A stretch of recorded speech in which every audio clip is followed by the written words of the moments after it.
Well, hey, everybody, and welcome back to the Oil and Gas Rundown here at King Operating in wonderful Dallas, Texas. My name is Rachel Griffith, and I'm a Senior Vice President. And today we are excited to be talking with you about some very interesting oil and gas news. And of course, with our panel of gentlemen, we have our founder and CEO, Jay Young, with us today. Jay, say hi to everybody. Hey, everybody. We got a great show for you guys. We also have Mark Ayers, our EVP of Geology. Mark, say hi. And then we've got Ryan Goeres, who is our EVP of Engineering. Ryan, welcome today. Hi, Rachel. Hi. All right, Jay. Well, very interesting things have been happening geopolitically, happening in the world, and specifically, of course, with Venezuela and Trump. And so we want to just jump right into that, Jay, and let's talk a little bit about what your perspective is, what your thoughts are going on with the Trump administration and what's happening in Venezuela.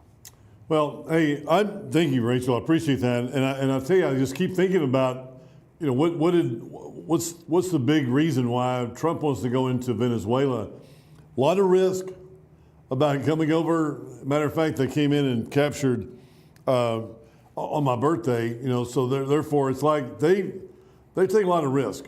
There's a lot of risk all the way through this transaction, meaning that, you have to take it over, literally take it over. If you're going to take it over, you're taking it over, and you're also going to have to, every day, every year, it's like the landman, the cartel. There's a ton of cartel in Venezuela or South America, and there has been in the past, and it could be, in the future. So therefore, there's a lot of risk. But then I think about it, and I'm thinking about how positive Trump is about oil demand. Okay, what I mean by that is the United States, they need 20 million barrels a day. That's 7-8 billion barrels of oil a year they need, and right now we're producing about 13.4 barrels a day. That's about 5 billion barrels. And I'm like, okay, so that means we're producing about 5 billion. How much do we have? And if you'll look at the reserves, the reserves of Venezuela compared to the United States, we have about 40, some people say 40 billion, some say 45 billion barrels of oil in reserves. And Venezuela has 300. So we have 40, they have 300. We produce 13 million a day, they produce 1 million a day. So there's like this huge, difference in oil and gas production. Now, I don't think they'll ever get back up to, 13 million or 15 million a day. If so, it'll take a long time, because it takes hundreds of rigs that are drilling in the United States to keep it at 13 million a day, 500 rigs. I don't know how many rigs are in Venezuela right now, but I could probably count them on one hand compared to what they've been doing. But I'm just saying, I think that Trump is going after Venezuela, and I know that he talked about, fentanyl goes through China, goes through the United States. I think this is more about, it's more about oil, and it's more about the demand. And where does Trump see the demand for oil long term? Not just 5 years, not 10, 15, 20 years out, 25 years out. We don't have it. And if you don't have it, you're going to have to go get it, or you're going to be in a really big pickle. Oil could be at $500 a barrel, 10 years from now or 20 years from now, if we don't have some way to subsidize oil production. So I think that it's really a big play on oil, and it just makes us feel better at the company talking about where oil price is going to be longer term. And if you're looking at the production side and the supply demand side, that demand, from one of our economists says that he doesn't think that we'll ever have peak demand for oil. He thinks that the demand for oil will continue to go up, which is what I feel like is going to happen. And I'm no expert, but I do listen to a lot of people and I read a lot, and a lot of people are saying the demand for oil is not going away anytime soon. It will continue to climb. Instead of, hey, electric cars, woo, No, it didn't do that at all. It didn't even trickle. It continued to go up. So the demand for oil will continue to go up. So I like that, and I think that's a really good play for Venezuela and Trump and Venezuela oil. Now, if we can find some companies to go in there that are not afraid of cartel or not getting paid or getting nationalized or something in the future, there's a lot of oil over there, and we could definitely use it here. Number one. Number two, you asked me to talk about natural gas futures and cold weather. We're seeing natural gas prices almost hit $5 a thousand today. I think the first of the week it was $3. So we've seen a huge increase in natural gas prices just this week because of what's going on with the weather. We were, I guess, afraid that for a little bit of time there, we weren't going to have a big winter. And, natural gas is what, butane helps with heating all these homes. And they were afraid, I guess, last week that we were going to be oversupplied, that we weren't going to have a big need for natural gas. And all of a sudden it gets cold. And all of a sudden it's like, oh, wow, we do need that. Supply and demand, price go up and down. We're going to need a lot of natural gas right now for that. So so natural gas prices are really good. We're selling a lot of natural gas right now at King Operating. Partners are going to receive more money in the last half of the month than they did in the first half, because our natural gas prices are going up. So our partners receive revenue based on production, but also about that price and how much the price is. So when it goes from $3 to $5, that's a significant difference in your revenue, because that first dollar or something, let's say, is expenses, and the second, the third, the fourth, and the fifth dollars are all profit, which is great for us. So that's it. I think that the price will continue to go up. It'll stay high with AI and LNG. Natural gas prices are a good play for us and for our partners. And we'll continue to be drilling for. We normally drill for oil and gas. That's more of Mark's specialty and the projects that we're looking at. He's our geologist, and Ryan's the one that looks at it and looks at it in a way that says yes or no, or here's the financials, here's the numbers, here's what I feel like that the wells will produce. So Rachel, I'll turn it back over to you to let you talk more about what these guys want to talk about. Yeah, absolutely. Well, thank you, Jay. Thank you so much for the insight on that. And it's going to be really interesting to watch how things do play out with Venezuela. Of course, lots of moving pieces there, as you mentioned. So everybody's eyes and ears will be on Trump and the progress with Venezuela. Just a curious question for Mark, and I know this is a bit unscripted, Mark, so I hate doing this to you, but what do you when we look at the geology of Venezuela and their reserves, and I'm not saying you're an expert or you have any information, but how do you have any insight on how drilling is different from a geology perspective compared to maybe the US? Is it the same? Is that a lot of challenges? I mean, just kind of curious. Well, you're right. I'm not an expert on it. I did live in Venezuela for 3 years, but Oh, wow. Yeah, my father was actually a military attaché back in the days when the U.S. military was working with the Venezuelan military, but that's not anymore. At any rate, Venezuela is known for having really heavy crude, and heavy crude is sometimes more difficult to get out of the ground. You don't recover as much of it, and so it's more of a challenge, and I think whatever technology they're using obviously isn't working the way it could be if they had some better expertise there. One of the things that's a new piece of information is some offshore discoveries, offshore Guyana and Venezuela, which is, and you may have read about it, there's actually a bit of a scuffle as to whose property is it? Does it belong to Venezuela or does it belong to Guyana? And those are some huge offshore discoveries. Now that is a different kind of crude. That's a sweet crude that's not as heavy. But by and large, Venezuela, the oil that's being produced now is very heavy crude. and it takes a special kind of refinery to refine it. But I'm afraid I don't know much about the production of the oil from Venezuela. No, that's okay. I just thought I'd throw it out there to you, Mark. I like to keep you on your toes, you know what I mean, on these lives. So Well, you but can I ask had Ryan. Ryan knows a little more about processing the heavy oil, so he could talk to you about that. that would actually be interesting, Ryan. I mean, I've heard that the Venezuelan oil is similar to Canadian oil. Am I correct on that or wrong? Um, can't say it's exactly correct. I don't know much about Venezuelan crude, to be crystal clear. I have a little experience with heavier crudes in the Middle East, but um, and I have some experience in Canada. I mean, you can find heavy oil sort of, all over.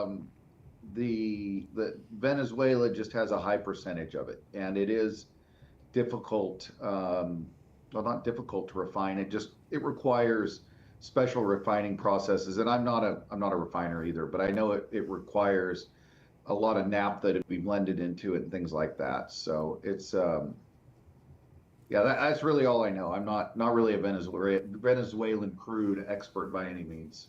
No, I think that's okay because I think for our listeners out there, a lot of what the oil and gas rundown is bringing knowledge regarding the oil and gas industry to people. And a lot of people maybe don't realize that crude, when it comes out of the ground, is different.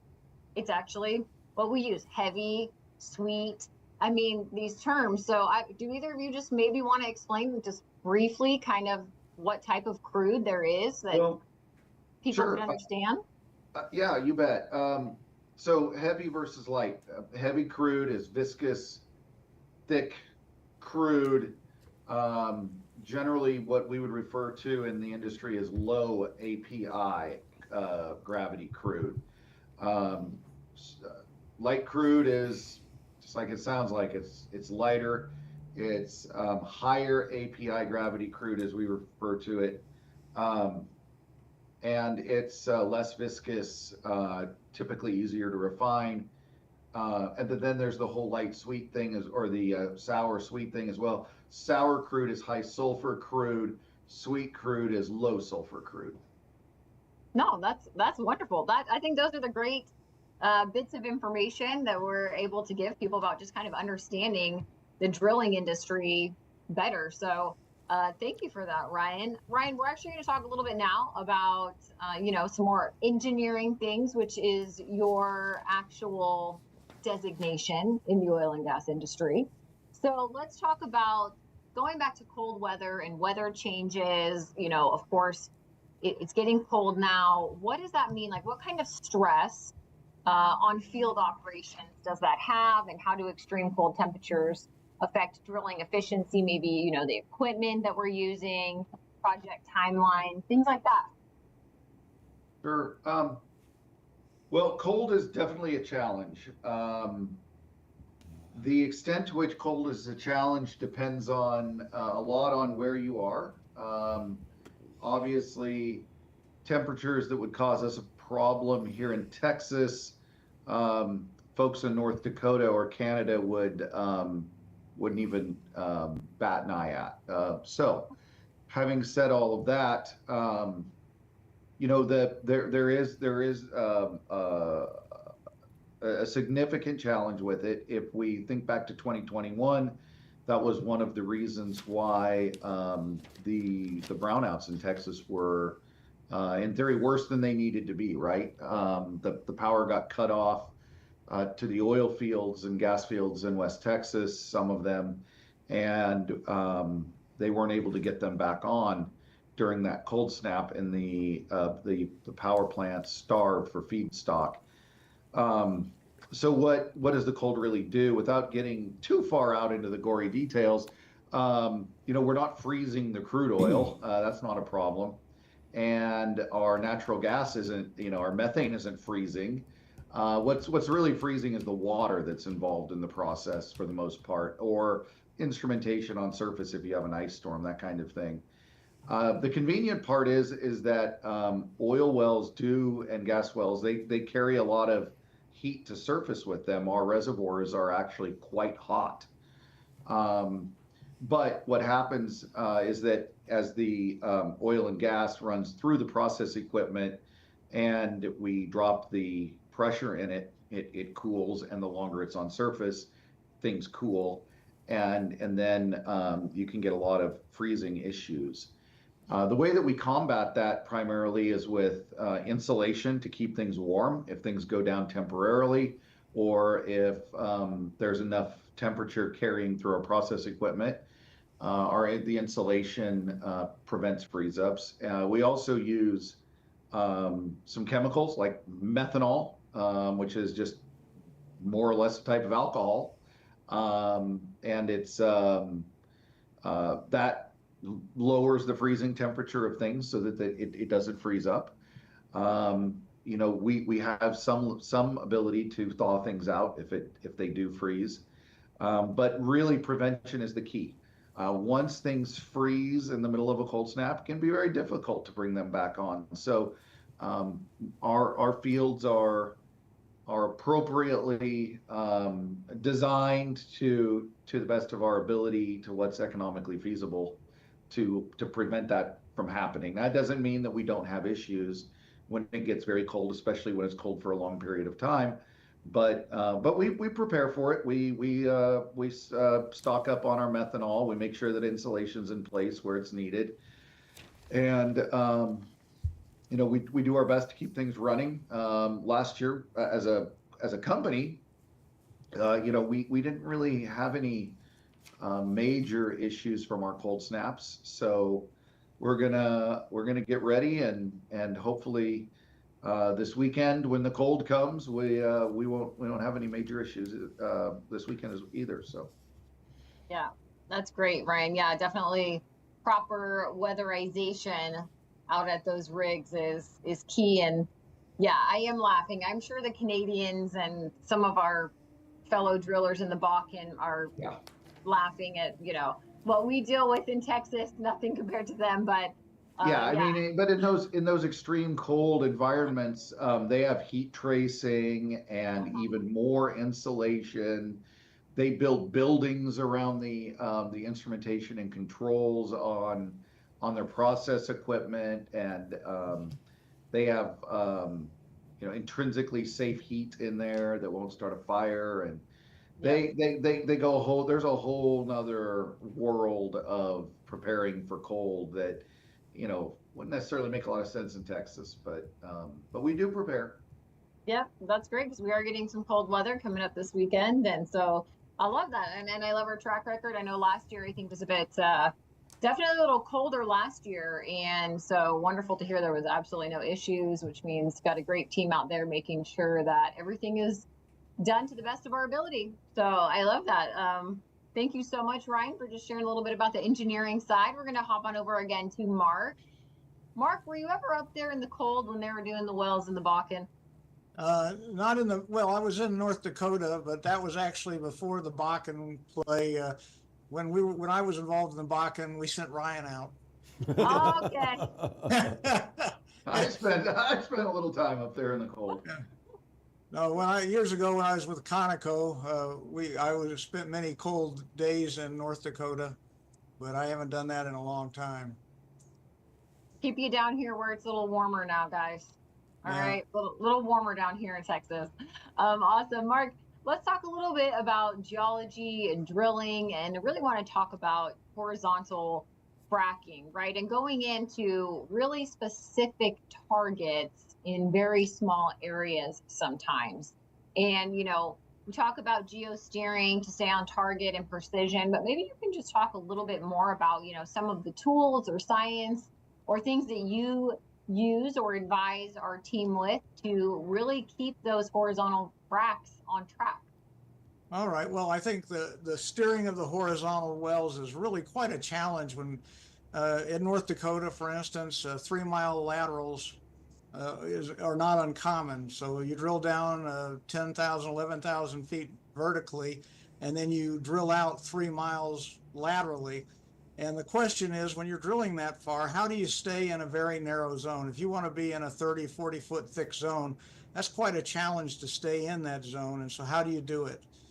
Same kind of challenge that we have, say, on Bivens Ranch, where we're drilling horizontal wells. We haven't gotten them that long yet, but we certainly still have to stay in the zone we want to be in. And so how do you do that? Well, seismic helps in some regards. And seismic, every place has challenges with seismic. As an example, in North Dakota, seismic is challenged by changing velocities in the rocks near the surface. And so you can't really rely on structural mapping using seismic. It's very challenging. What you can do, though, is you can see where faults are. And so if you know you're going to be drilling to where a fault is, you want to be aware of that, because when you get into the fault, typically these are what we call normal faults. You'll have missing section, and you have to know that, and you have to know how to reorient the well to get back into your. By doing that, we have to know how fast the sound wave moves through the earth. And because the earth has multiple densities, sometimes the sound wave moves at different speeds. So if you can't really use that kind of seismic very accurately in an environment like we are in Bivens to actually steer the well. We can look and say, hey, we see there's a fault here, there's not a fault here, and we're going to be aware of that. But the way we steer it is we use what's called a downhole logging tool. And there's a lot of different ways that we communicate that, but the reality is we have in this case, we use something called a gamma ray tool, which is on the end of the drill pipe as we're drilling the well, and we actually monitor that at the surface.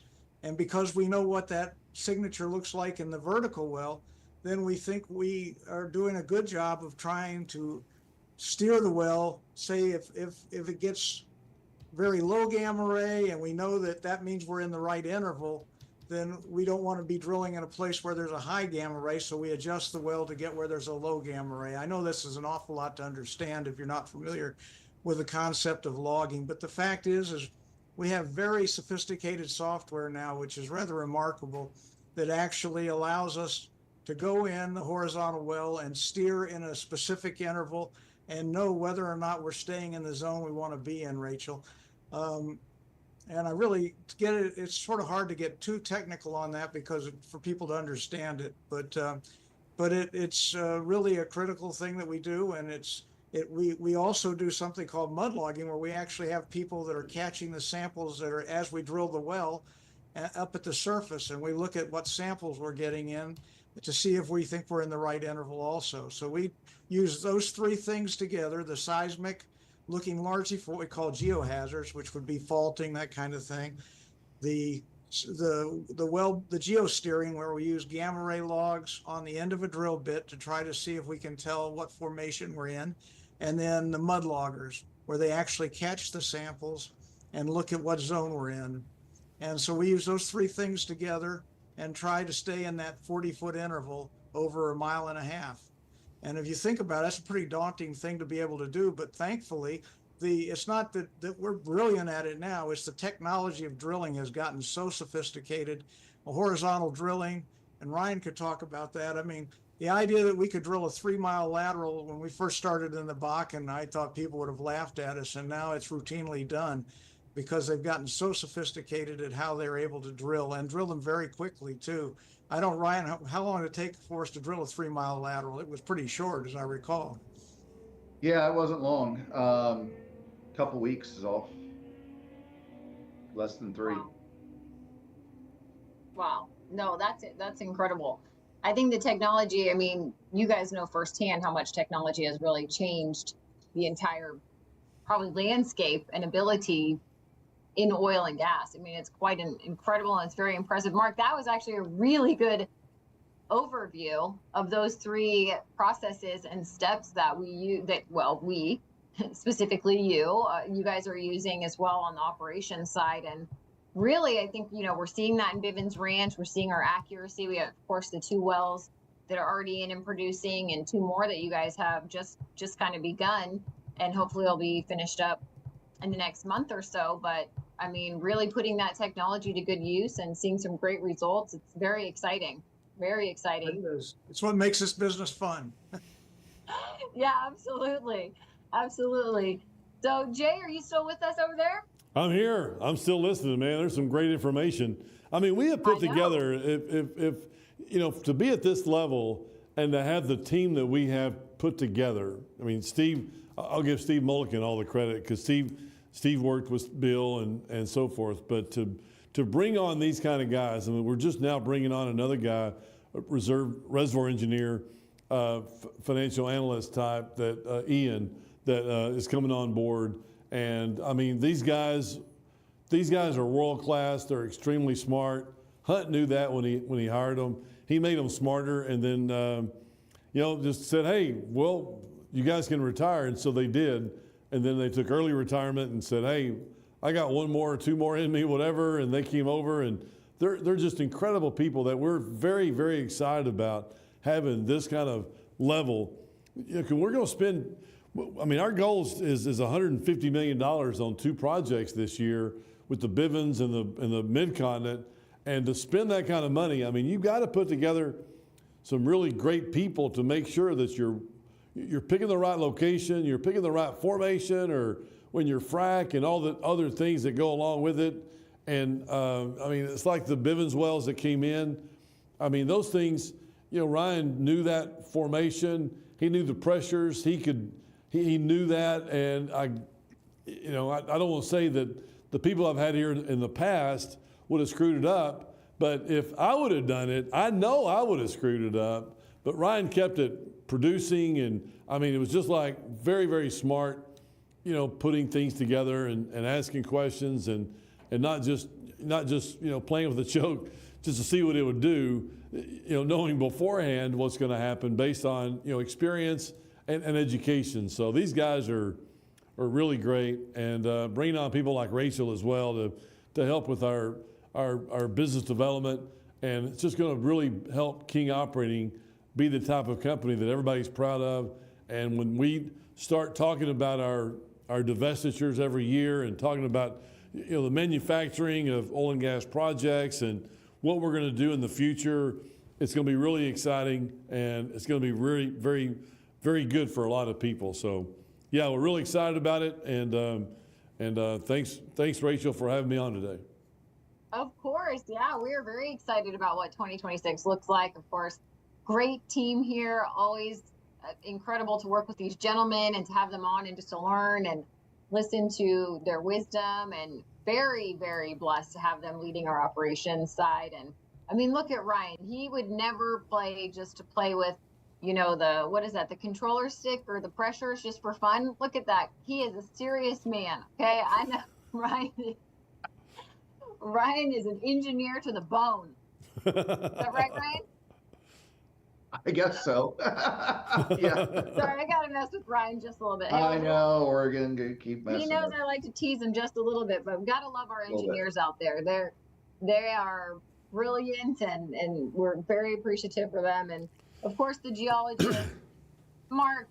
I really like to call you an explorer, and that's what I think of you as, the explorer of our group. So we have a great team here, you guys, and you know, Jay Young, our founder and CEO, is leading the charge here, has a great vision and passion to really see great opportunities be put in place for investors and for U.S. oil and gas production. So I want to mention, if you have not read Jay's book, The Upside of Oil and Gas Investing, published by Forbes Books, this is definitely a book you need to read, and it will help explain the oil and gas industry. It will help you understand why our model here at King Operating is different and how it can really benefit you as an investor. So please make sure to comment in the section below if you're interested in getting one of these books, but also send us an email through kingoperating.com if you'd like to learn more. And of course, make sure that you join us back here again every Wednesday at 2 p.m. We will be here for the oil and gas rundown. So send us any questions that you have, and we'll look forward to seeing you next time. Gentlemen, thank you so much for being with me today. Great. Thanks, Rachel. Appreciate it. Rachel. All right, you guys. We'll see you next week. Thank you, everyone. Thank you.